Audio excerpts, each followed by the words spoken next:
Perlite is a kind of acid lava from volcanic eruption. It is a glassy rock formed by rapid cooling. It is named for its pearl fissure structure. Perlite ball press itself has very strict requirements for the motor.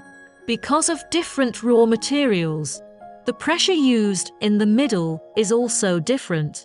At this time, as one of the indispensable parts of Perlite ball press, our motor has played a very important role in it. The choice of motor directly promotes whether the internal speed of the whole Perlite ball press can reach the standard. There are certain requirements.